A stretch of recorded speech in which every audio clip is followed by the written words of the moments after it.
Welcome friends, আজকে 13ই মে 2026 supreme কোর্টে বহু প্রতীক্ষিত টেট মামলার রিভিউ শুনানি ছিল। প্রায় দীর্ঘ 2 ঘন্টা এই গুরুত্বপূর্ণ মামলার শুনানি হয়েছে। আজকে পশ্চিমবঙ্গ, তামিলনাড়ু, মেঘালয় সহ বিভিন্ন রাজ্যের আইনজীবীরা উপস্থিত ছিলেন।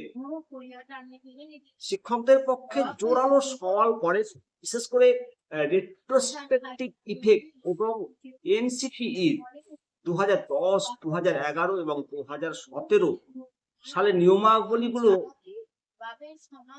দেশের বিভিন্ন রাজ্যের যে নিয়মগুলো সেগুলো সর্বোচ্চ আদালতে পুঙ্খানুপুঙ্খভাবে আলোচিত হয়েছে।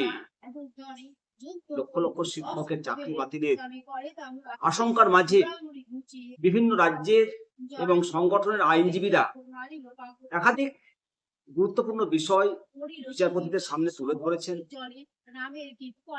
তামিলনাড়ু এবং মেঘালয় চরম উদ্বেগ প্রকাশ করেছে। এই দুই রাজ্যের আইনজীবীরা স্পষ্ট ভাবে জানান যে কম্পালসারি রিটায়ারমেন্ট নির্দেশ কার্যকর হলে দেশের শিক্ষা ব্যবস্থা সম্পূর্ণ ভেঙে পড়বে। তাই শিক্ষকদের যোগ্যতামান অর্জনের জন্য আরো 4 বছর অতিরিক্ত সময় চেয়েছে। পশ্চিমবঙ্গের জোরালো যুক্তি, রাজ্য সরকার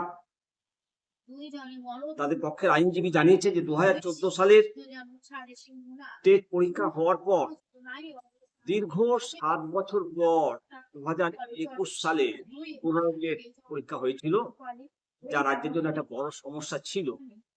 পশ্চিমবঙ্গ সরকারও শিক্ষকদের জন্য অন্তত আরো 4 বছর সময় চেয়েছে এবং প্রতি 6 মাস অন্তর টেট নেওয়ার প্রতিশ্রুতি দিয়েছে। রেট্রোস্পেকটিভ ইফেক্টের ফলে লক্ষাধিক শিক্ষকের চাকরি চলে যাওয়ার আশঙ্কা তৈরি হয়েছে। এর ফলে শিক্ষকদের জীবিকা কিভাবে মারাত্মকভাবে ক্ষতিগ্রস্ত হবে তা নিয়ে আইনজীবীরা আবেগপূর্ণ সওয়াল করেন।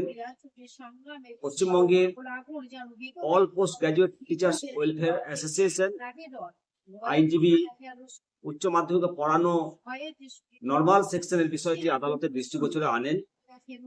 বিচারপতি দীপঙ্কর দত্ত এবং বেঞ্চের অন্য বিচারপতিগণ এই মামলায় অত্যন্ত কড়া এবং আপসহীন অবস্থান বজায় রাখে।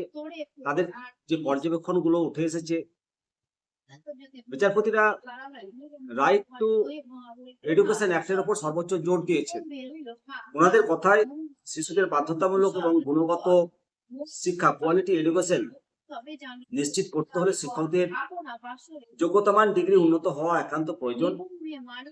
আদালত ক্ষোভ প্রকাশ করে বলেছেন যে 2010 সালের 23 আগস্ট এনসিটি যখন নিয়ম সংশোধন করে কর্মরত শিক্ষকদের যোগ্যতামান অর্জনের 5 বছর সময় বেঁধে দিয়েছিল, তখন কেন তা কাজে লাগানো হয়নি এবং পরবর্তীতে 2017 সালে এইচআরডি মিনিস্ট্রি থেকে 1 সেপ্টেম্বর 2019-এর মধ্যে টেট পাস করার রিমাইন্ডার দেওয়া সত্ত্বেও কেন যোগ্যতামান অর্জন করা হয়নি তা নিয়ে বিচারপতিরা প্রশ্ন তোলেন।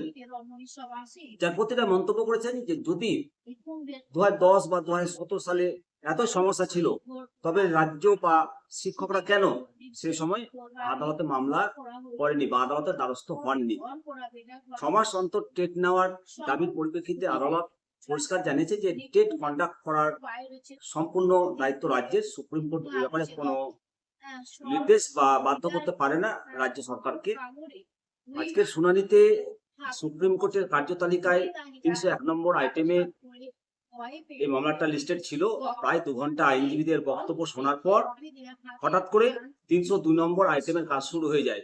ফলে সমস্ত আইনজীবীদের বক্তব্য শেষ হয়েছে কিনা, পরবর্তী শুনানির দিন ধার্য হলো কিনা, নাকি রায় রিজার্ভ রাখা হলো, তা পুরোপুরি স্পষ্ট হয়নি।